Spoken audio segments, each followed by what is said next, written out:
ભરૂચના ઇતિહાસમાં પ્રથમવાર સનાતન સંસ્કૃતિના ઉત્કર્ષ અને રાષ્ટ્રના કલ્યાણ અર્થે એક ભવ્ય અને ઐતિહાસિક કાર્યક્રમ અંતર્ગત મક્તમપુર સ્થિત સિદ્ધિવિનાયક મંદિર ખાતે ચાલી રહેલા ઘન પારાયણ મહોત્સવ અંતર્ગત આગામી 26 મેના રોજ એક વિશેષ સન્માન સમારોહમાં માત્ર 19 વર્ષની નાની વય અશક્ય ગણાતું દંડકમ પારાયણ કરનાર વેદમૂર્તિ શ્રી દેવવ્રત રેડ્ડીનું ભવ્ય સન્માન કરવામાં આવશે।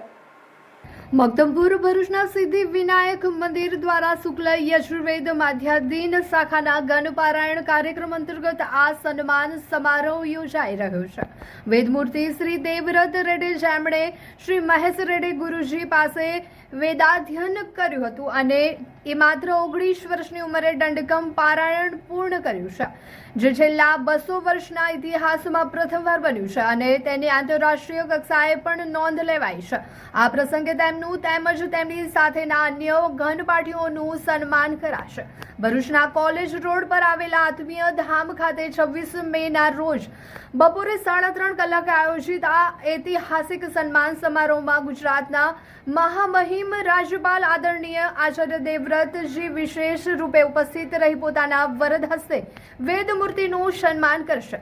આ ઉપરાંત અતિથિ વિશેષ તરીકે ભરૂચના સાંસદ મનસુખભાઈ વસાવા અને ભરૂચના ધારાસભ્ય રમેશભાઈ મિસ્ત્રી પણ ઉપસ્થિત રહેશે। આ કાર્યક્રમનું આયોજન ગુજરાત વેદ પ્રચાર પ્રસાર સમિતિના પ્રમુખ ખુમાનસિંહ કે વાસિયા તથા સિદ્ધિવિનાયક મંદિરના મક્તમપુરના ટ્રસ્ટી મંડળના જયપાલ સિંહ માંગરોલા દ્વારા કરવામાં આવ્યું છે। અદ્ભુત અને ગૌરવશાળી પ્રસંગના સાક્ષી બનવા તમામ વેદાનુરાગીઓ અને ભક્તજનોને સાદર આમંત્રણ પાઠવવામાં આવ્યું છે।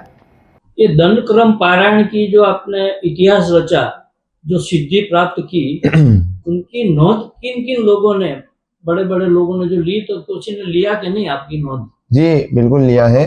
हमारे पूज्य प्रधानमंत्री श्री नरेंद्र मोदी जी ने 2 तारीख को ट्विटर के माध्यम से ट्वीट किया था और उन्होंने ट्विटर में साफ लिखा है कि हम इस गुरु परंपरा को नमन करते हैं, जो वेद का रक्षण करते हैं और वेद का संरक्षण करते समय ही संरक्षण करते हैं और इस परंपरा को आगे बढ़ाते हैं। भारतीय संस्कृति जो पुराने प्राचीन वेद है, जो इसका रक्षण करते हैं, हम उनको वंदन करते हैं, ऐसा मोदी जी ने ट्वीट भी किया है। वो हमारे महाराष्ट्र के मुख्यमंत्री श्री देवेंद्र फडणवीस ने भी ट्वीट किया था और मोदी जी का तो घर पर पत्र भी आया था सम्मान के लिए। तो इस प्रकार से और भी कई हमारे योगी आदित्यनाथ जी ने उन्होंने तो हमको स्टेज पर बुलाकर अच्छा सत्कार करवाया था और ऐसा भी कहा था कि आप आज तो आप जा रहे हैं, पर यदि आपको आगे और कुछ चाहिए तो पूरा यूपी सरकार आपके साथ में है, हम आपका विशेष सम्मान करना चाहते हैं, ऐसा उन्होंने हमको कहा था। भरूच में पूज्य सिद्धिविनायक मंदिर में 21 दिन का घन पारायण है और यहाँ पर हम लोग अभी 21-22 दिन रहने वाले हैं। हमारे साथ यहाँ पर 6 घनपाठी हैं और सभी विद्वान हैं। उसमें से हमारे किरण गुरुजी पाठक जी जो आनंद से आए हैं, उन्होंने भी पुणे में पंचसंधि महाराज घन पारायण किया था, जो वो अकेले व्यक्ति थे उस समय में, और आज भी वो ऐसे विद्वान और उनका दर्शन में लाभ हुआ है। पूज्य सिद्धिविनायक महाराज जी की इच्छा होगी कि यहाँ पर पारायण हो भरूच क्षेत्र में, तो उस प्रकार से हम यहाँ पे पारायण करने के लिए आए हैं। जी अभी जो भरूच में जो अपने गुजरात के गवर्नर आचार्य देवव्रत जी है, उन्होंने वो शायद अभी 26 तारीख को आएंगे और हम सभी विद्वानों का सत्कार करेंगे। सत्कार हमारा नहीं है, सत्कार वेद का है और इसकी वजह से ही उन्होंने उनको प्रेरणा हुई होगी, भगवान की प्रेरणा उनको हुई होगी, इसलिए वो यहाँ पर सत्कार करने के लिए आने वाले हैं। पारायण जो रहता है वो एकाकी कंठस्थ पारायण रहता है और उसमें एक जन को ही परीक्षा देनी पड़ती है। पारायण परीक्षा स्वरूप ही होता है क्योंकि उसमें बिना पुस्तक के आपको बोलना पड़ता है संपूर्ण ग्रंथ, और उसमें एक निरीक्षक होते हैं और बाकी एक विशेष परीक्षक भी वहां पर बुलाए जाते हैं, जो आपका निरीक्षण करते हैं और आपको सही साबित करते हैं कि आप गलत बोल रहे हैं कि सही बोल रहे हैं।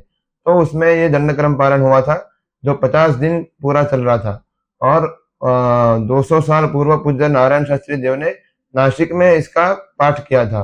उसके बाद भगवान की इच्छा हुई और उन्होंने मुझे प्रेरणा दी और गुरु के सानिध्य में रहकर यह पारायण हुआ है।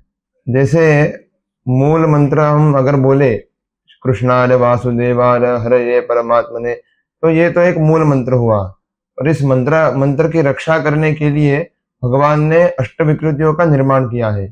तो उसमें अष्टविकृतियों में एक विकृति है दंडक्रम।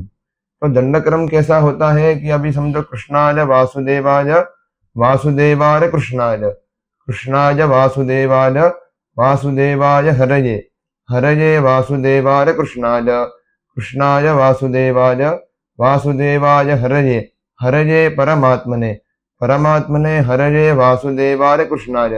अगर अंकों में कहा जाए तो 1 2 2 1 1 2 2 3 3 2 1 इस प्रकार से यह मंत्र बोला जाता है। अब ये तो अंक हुए। हमारे यजुर्वेद में एक उसकी खासियत है कि 70 पद रहते हैं, 60 पद रहते हैं, यानी 60 अंकों तक उसको सीधा बोलना है, पद में 60 से फिर से 1 तक फिर से उल्टा बोलना है। इस प्रकार ये पाठ किया जाता है।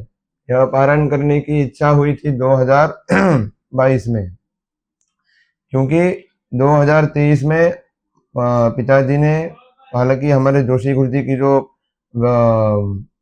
गुरुकुल की जो परंपरा है उसमें जितने छात्रगण हैं लगभग 70 से 60 घनपाठियों को लेकर पिताजी ने अपने गुरुजनों का संकल्प पूरा किया था द्वारिका में, जहाँ पर 70 लोगों ने बैठकर घन पाठ किया था, जिसमें हमारे किरण गुरुजी भी थे, नीलेश गुरुजी भी थे और हमारे पिता एवं 70 छात्र थे ऐसे। तो उन वहाँ से इस पारायण की और एक नई दृष्टि हमें प्राप्त हुई थी पारायण करने के हिसाब से।